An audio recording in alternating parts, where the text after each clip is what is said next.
महाराष्ट्र विधानसभा चुनाव को लेकर एक तरफ कांग्रेस नेता राहुल गांधी और चुनाव आयोग में तकरार चल रही है। इसी बीच बॉम्बे हाई कोर्ट ने चुनावों में धांधली के आरोप लगाने वाली याचिका को खारिज कर दिया है। याचिका खारिज होने को लेकर नेताओं की प्रतिक्रियाएं भी आनी शुरू हो गई।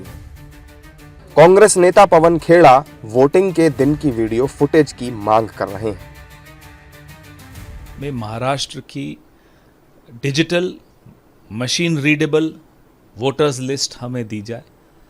विधानसभा चुनाव महाराष्ट्र जो 5 महीने बाद हुए थे, लेकिन उसमें 40 लाख का इजाफा हो गया था वोटर्स में, उसकी भी मशीन वाली जो digital verified digitally readable voters list हमें दी जाए और वोटिंग के दिन की वीडियो फुटेज महाराष्ट्र और हरियाणा की वो मुहैया कराई जाए।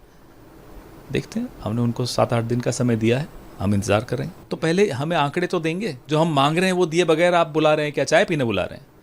इनसे पहले वाले तो शेरो शायरी सुनने बुलाते थे। हमें क्या शेरो शायरी का शौक है या चाय पीने जाएंगे? आप हमें जो मांग रहे हैं, जो हमारा हक है, वो तो दीजिए। Digital machine readable voters list मांग रहे हैं, आप दे दीजिए, हम आ जाएंगे चाय पीना। Shyam steel flexi strong TMT बार, ये स्ट्रॉन्ग के साथ फ्लेक्सिबल भी है। आपदा मुसीबत कोई भी आए, ये घर को अटूट बनाए। जब TMT फ्लेक्सी स्ट्रॉन्ग, तो घर रहे हमेशा के लिए स्ट्रॉन्ग। देखिए, उसके ऊपर सुप्रीम कोर्ट है या नहीं, और सबसे आखिर में लोगों की अदालत है कि नहीं। कुछ सवाल खत्म नहीं होते, खारिज भले तात्कालिक तौर पे हो जाए।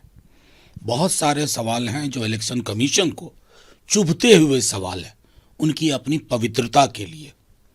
तो इन चीजों को मैं उस तरह से नहीं देखूंगा। मैं देखूंगा कि कालांतर में इससे बेहतर क्या निकल के आता है। याचिका खारिज होने पर बीजेपी को विपक्ष पर हमला करने का एक और मौका मिल गया है। महाराष्ट्र के मुख्यमंत्री देवेंद्र फडणवीस ने राहुल गांधी पर हमला किया और कहा कि हाईकोर्ट के फैसले से ये साफ है कि राहुल गांधी ने कोर्ट का वक्त बर्बाद किया है।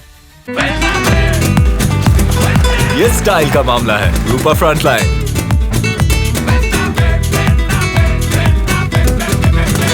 माननीय उच्च न्यायालय ने यह स्पष्ट किया है कि ये जो मनगढ़ंत आरोप इलेक्शन कमीशन पर, इलेक्शन प्रोसेस पर राहुल गांधी और उनके चेले चपाटे लगा रहे हैं, ये पूरे तरीके से गलत है, ये बेबुनियाद है।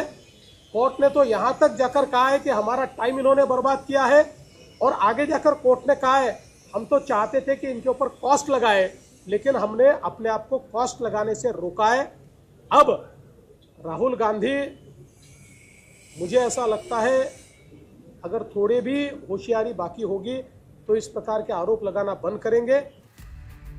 ये याचिका वंचित बहुजन अघाड़ी के एक नेता चेतन अहिरे ने दायर की थी, लेकिन इसे खारिज करते हुए बॉम्बे हाई कोर्ट ने कहा कि इस याचिका में कोई ठोस आधार ही नहीं है, इसलिए इसे खारिज कर रहे हैं।